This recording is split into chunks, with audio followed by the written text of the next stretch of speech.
नमस्कार, मैं नीलू Singh शिवव्रत Singh children academy से आपकी हिंदी अध्यापिका आज की इस ऑनलाइन कक्षा में पुनः आपका स्वागत करती हूं। और बसंत भाग 2 की किताब से शीर्षक शाम एक किसान के साथ मैं पुनः उपस्थित हूं। इसके पिछले वीडियो में आपने देखा होगा कि पाठ के कवि श्री सर्वेश्वर दयाल सक्सेना जी का जीवन परिचय और पाठ में उन्होंने किन प्राकृतिक दृश्यों को लेकर के कविता की रचना की है, उन्होंने उन प्राकृतिक दृश्यों को मानवीकरण के रूप में कैसे कैसे समझा है, माना है, उसके बारे में चर्चा की गई थी। आज हम इस वीडियो में कविता की पंक्तियों का वाचन करेंगे और उसका भावार्थ। तो सबसे पहले हम देखते हैं कि कविता की पंक्तियाँ कौन सी हैं। कविता है, इसकी पहली पंक्ति है, आकाश का साफा बांधकर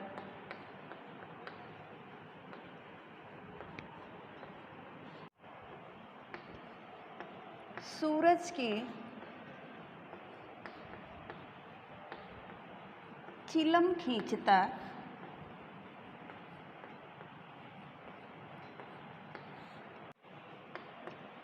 बैठा है पहाड़,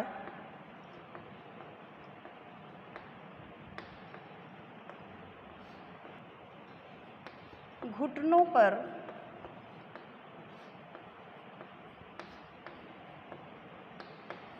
पड़ी है नदी चादर सी,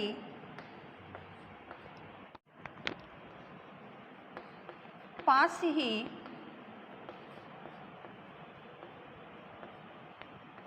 दहक रही है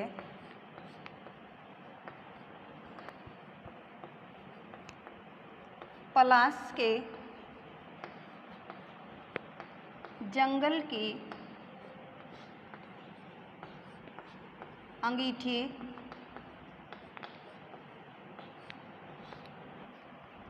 अंधकार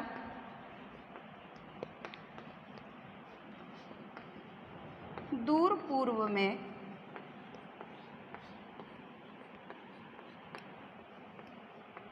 सिमटा बैठा है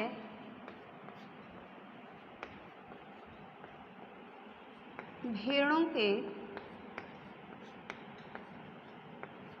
गले सा।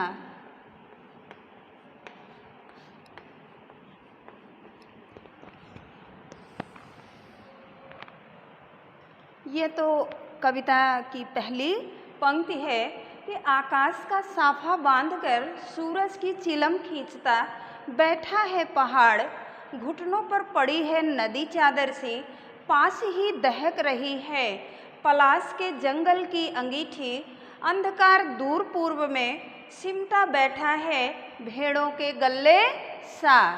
इन पंक्तियों में आए हुए कुछ कठिन शब्दों के अर्थ पहले देखते हैं। शब्दार्थ,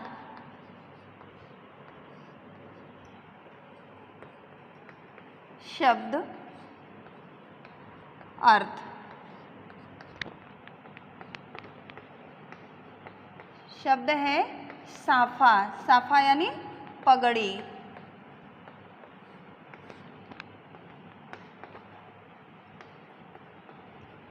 आकाश अर्थात आसमान या नभ भी हो सकता है। चिलम अर्थात मिट्टी का बना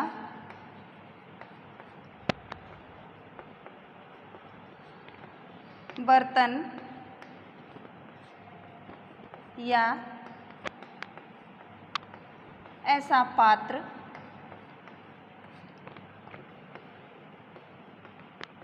जिससे धूम्रपान किया जाता है।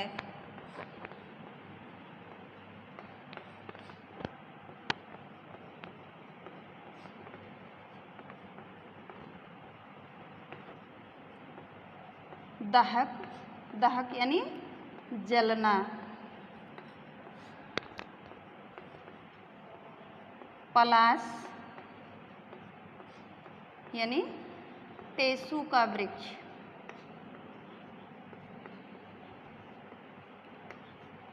इसे ग्रामीण भाषा में हम ढांक भी कहते हैं। ढांक के वृक्ष को ही चाहे पलाश कहिए चाहे टेसू। सिमटा यानी सिकुड़ा हुआ। ये तो पाठ में आए हुए कुछ कठिन शब्दों के अर्थ हैं जो इन पंक्तियों में शब्द आए हुए हैं। साफा यानी पगड़ी, आकाश, आसमान या नभ, चिलम मिट्टी का बना ऐसा बर्तन या पात्र जिसके द्वारा धूम्रपान किया जाता है। ये मिट्टी के अलावा और भी किसी धातु की हो सकती है। दहक का मतलब है जलना। पलाश टेसू का वृक्ष है। सिमटा यानी सिकुड़ा हुआ। तो कविता की पंक्ति है कि आकाश का साफा बांधकर सूरज की चिलम खींचता। इससे पहले के वीडियो में हमने बताया है कि कवि ने उसमें प्राकृतिक दृश्यों को क्या क्या माना है। पहाड़ को उन्होंने एक बैठे हुए किसान के रूप में दर्शाया है, क्योंकि कविता में सर्दी की शाम यानी जाड़े की शाम का दृश्य चित्रित किया गया है। तो पहाड़ को कवि ने उसमें एक किसान के रूप में दिखाया है और आकाश को किसान की पगड़ी के रूप में, जैसे किसान ने अपने सिर पे जो साफा बांध रखा है। सूरज की चिलम खींचता, सूरज को उसने किसान के द्वारा पी जाने वाली चिलम यानी धूम्रपान करने वाला वो बर्तन माना है। घुटनों पर पड़ी है नदी चादर सी। पहाड़ के नीचे से जो नदी बह रही है उससे कवि ने दर्शाया है कि वो ऐसे प्रतीत हो रही है जैसे कि उस किसान के घुटनों पर कोई चादर पड़ी है। पास ही दहक रही है। पहाड़ के सामने जो पलाश का जंगल है उसमें पलाश के जो लाल लाल फूल खिले हुए हैं उसको उसने दर्शाया है कि जैसे वो लाल लाल फूल जो हैं पलाश के वो अंगीठी में जलते हुए अंगारे हैं या आग हैं। अंधकार दूर पूर्व में सूर्यास्त के समय जब सूर्य छिपने लगता है तो धीरे धीरे वो पश्चिम दिशा की तरफ बढ़ता है। तो पूरब दिशा में अंधकार जो है वो कुछ कुछ होने लगता है। तो उसे कवि ने यहाँ दर्शाया है कि अंधकार दूर पूर्व में यानी पूर्व क्षितिज में वो अंधकार किस तरह से बैठा है, भेड़ों के गल्ले सा, जैसे ढेर सारी भेड़ों का झुंड एक साथ सिमट करके बैठ गया हो। तो भावार्थ हो जाएगा, आकाश का साफा बांधकर वह पहाड़ रूपी किसान जो है वो किसका साफा बांध कर बैठा है, आकाश का साफा बांधकर बैठा है। और कर क्या रहा है, वह सूरज की चिलम खींचता, वह सूरज रूपी चिलम से धूम्रपान कर रहा है। बैठा है पहाड़, घुटनों पर पड़ी है नदी चादर सी। उसके घुटनों पर, वो पहाड़ के नीचे जो नदी बह रही है उसके घुटनों पर कैसी प्रतीत हो रही है, जैसे किसान के घुटनों पर चादर रखी गई है और पास ही दहक रही है। उसके पास ही क्या जल रही है, पलाश के जंगल की अंगीठी। पलाश के वो लाल लाल खिले हुए फूल ऐसे प्रतीत हो रहे हैं जैसे उस किसान के सामने जलती हुई अंगीठी रखी गई हो, क्योंकि पलाश का जो फूल होता है वो एकदम लाल लाल होता है। ये फरवरी मार्च के महीने में ही खिलता है और इसका फूल बहुत खूबसूरत होता है जिसे हम ढाक कहते हैं। ग्रामीण भाषा में इसे ढाक कहते हैं। तो ढाक के फूल फागुन महीने में खूब दिखाई देते हैं और इसका रंग बहुत अच्छा होता है और पूरा जंगल उस समय लाल लाल दिखाई देता है जिस समय पलाश के फूल खिलते हैं। तो पहाड़ के सामने वो पलाश का जंगल ऐसा प्रतीत हो रहा है जैसे उस पहाड़ रूपी किसान के सामने जलती हुई अंगीठी रखी गई है। अंधकार दूर पूर्व में, पूर्व यानी पूरब दिशा में, सूर्यास्त के समय जब सूर्य छिपने लगता है तो अंधकार जो होता है वो पूर्व दिशा में सिकुड़ जाता है, सिमट जाता है। तो वो कैसा लग रहा है? सिमटा बैठा है। पूर्व दिशा में अंधकार सिकुड़ करके बैठ गया है, किसकी तरह? भेड़ों के गल्ले सा। गल्ले सा यहाँ झुंड के लिए आया है शब्द। तो ऐसा प्रतीत हो रहा है कि पूर्व दिशा में ढेर सारी भेड़ें एक साथ यानी झुंड बना करके वहाँ बैठ गई हैं। पूर्व दिशा में अंधकार कैसा प्रतीत हो रहा है? ऐसा जैसे कि ढेर सारी भेड़ें एक साथ झुंड बना करके वहाँ बैठ गई हैं।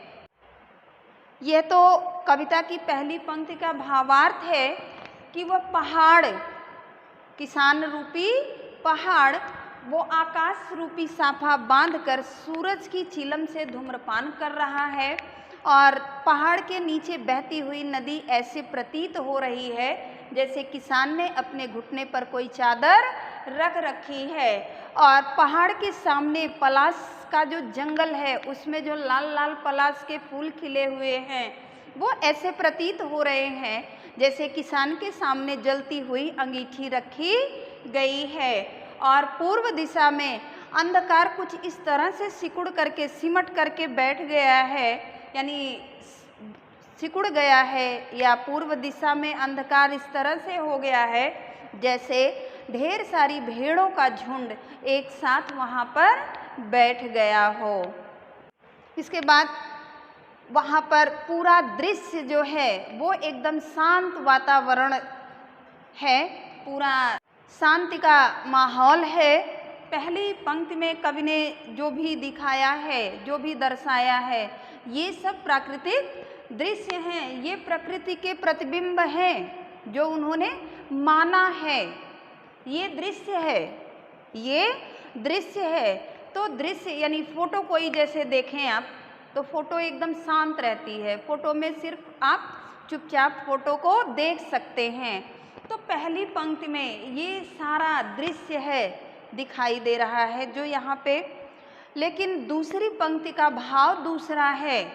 यहाँ जो एकदम शांति छाई है, नीरवता छाई है, शांति का वातावरण है, वातावरण एकदम शांत है, लेकिन दूसरी पंक्ति में अचानक वहाँ का माहौल बदल जाता है, यानी दृश्य जो है वो घटना में परिवर्तित हो जाता है। तो देखते हैं दूसरी पंक्ति। दूसरी पंक्ति है कविता की, अचानक बोला मोर।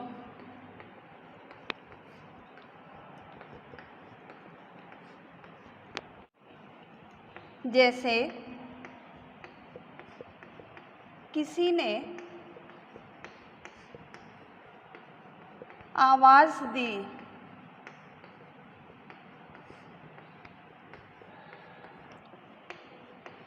सुनते हो?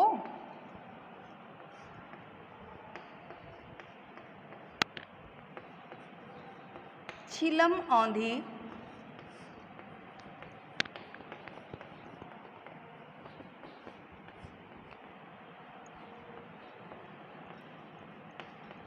धुआं उठा, सूरज डूबा,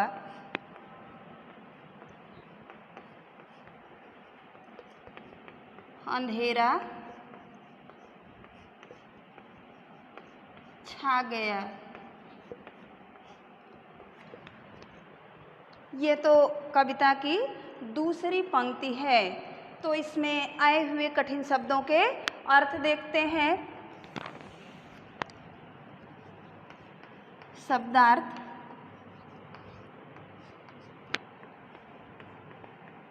शब्द, अर्थ। औंधी यानी उल्टा या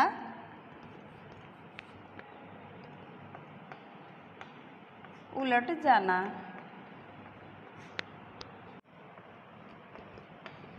डूबा यानी अस्त होना या छिप जाना।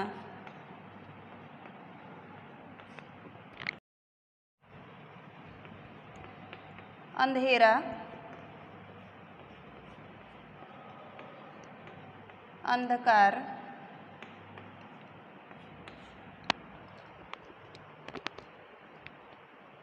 ये तो कविता में आई दूसरी पंक्ति के अंतर्गत कुछ कठिन शब्द हैं जिनके अर्थ की औंधी का अर्थ है उल्टा या उलट जाना, डूबा, अस्त होना या छिप जाना, अंधेरा, अंधकार।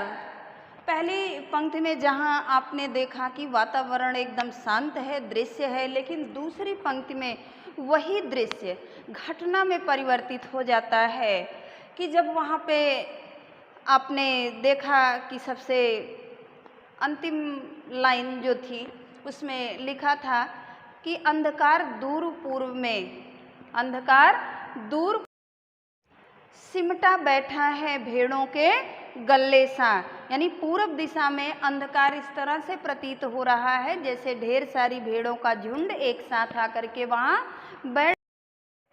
अचानक वहाँ का दृश्य बदल जाता है और घटना जो घटित होती है कि अचानक बोला मोर, अचानक मोर के बोलने की आवाज़ सुनाई देती है और ऐसा प्रतीत होता है, ऐसा लगता है कि जैसे किसी ने आवाज़ दी, जैसे किसी ने आवाज़ दी, सुनते हो। आवाज़ लगाने वाला कहता है ऐसा महसूस होता है कि जैसे कोई पुकार रहा है, अपना कोई प्रियजन पुकार रहा है, या मोर को ही मान लें कि अचानक बोला मोर। मोर कहता है जैसे किसी ने आवाज़ दी कि मोर कहता है सुनते हो शाम हो गई है। यानी एक नियम है कि दिन भर हम चाहे जहाँ रहें लेकिन शाम को अपने घर ज़रूर वापस जाते हैं। तो किसान भी है, सारा दिन अपने खेतों में काम करते रहते हैं, लेकिन जब शाम हो जाती है तो वो भी अपने घर चले जाते हैं क्योंकि घर पे उनके परिजन उनका इंतज़ार करते रहते हैं। तो अचानक बोला मोर, जैसे किसी ने आवाज़ दी, सुनते हो। घटना जो परिवर्तित होती है आवाज़ सुनने के बाद कि सुनते हो, शाम हो गई है। चिलम औंधी, चिलम उलट जाती है, उल्टी हो जाती है। धुआं उठा, यानी चिलम बुझ जाती है, जो आग उसमें दहक रही है। यहाँ चिलम औंधी का मतलब, क्योंकि चिलम को सूर्य का रूप माना गया है, तो सूर्य जब डूब गया यानी पूरी तरह से वो बादलों में छिप गया, सूर्यास्त हो गया, तो इसका मतलब अंधेरा। तो चिलम औंधी यानी चीलम की आग जो थी वो बुझ गई और वहाँ जहाँ दहकती हुई आग जैसा लग रहा था कि आग जल रही है, वहाँ अब क्या हुआ, धुआं उठने लगा, सूरज डूब गया। यानी चिलम औंधी, धुआं उठा, चिलम उल्टी हो गई और यानी आग बुझ गई और वहाँ धुआं उठने लगा, अर्थात सूरज डूब गया, अंधेरा। यानी कवि के कहने का तात्पर्य है कि अचानक जब मोर बोलता है उस शांत वातावरण में, तो ऐसा प्रतीत होता है कि जैसे किसी ने आवाज़, ऐसा लगता है कि मोर कह रहा है सुनते हो शाम हो गई है।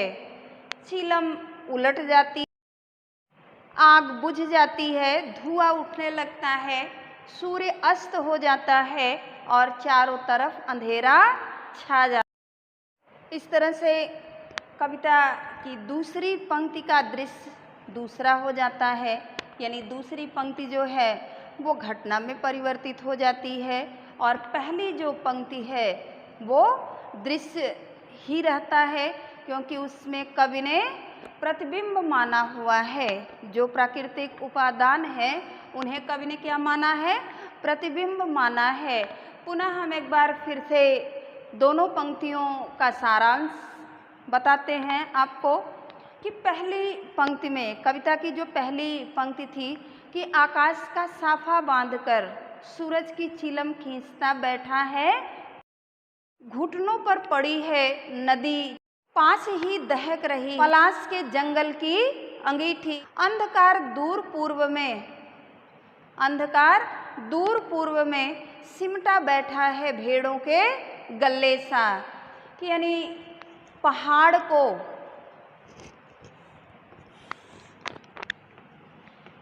इसमें इतने उपादान हैं, पहाड़, आकाश, सूरज, नदी,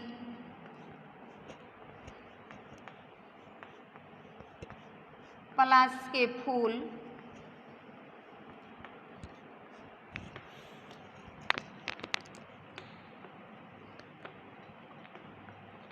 अंधकार, ये जितने भी उपादान हैं, ये कविता की पहली पंक्ति में कवि ने इन्हें एक प्रतिबिंब माना है। पहाड़ को किसान के रूप में, यानी पहाड़ को क्या मान लिया? किसान मान लिया। आकाश को साफा मान लिया, सूरज को चिलम मान लिया और नदी को चादर मान लिया, पलाश के फूल को मान लिया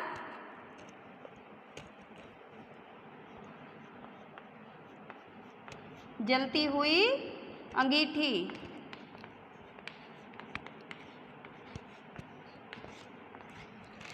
और अंधकार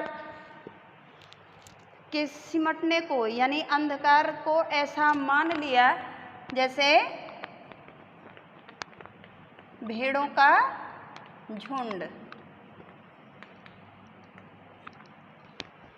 ये इतने दृश्य ऐसे हैं जिनको साथ लेकर के कवि ने अपनी कविता की रचना की है। तो पहली पंक्ति में कवि कहता है कि पहाड़ रूपी किसान जो है वो आकाश रूपी साफा बांध करके सूरज की चिलम खींचता हुआ प्रतीत हो रहा है।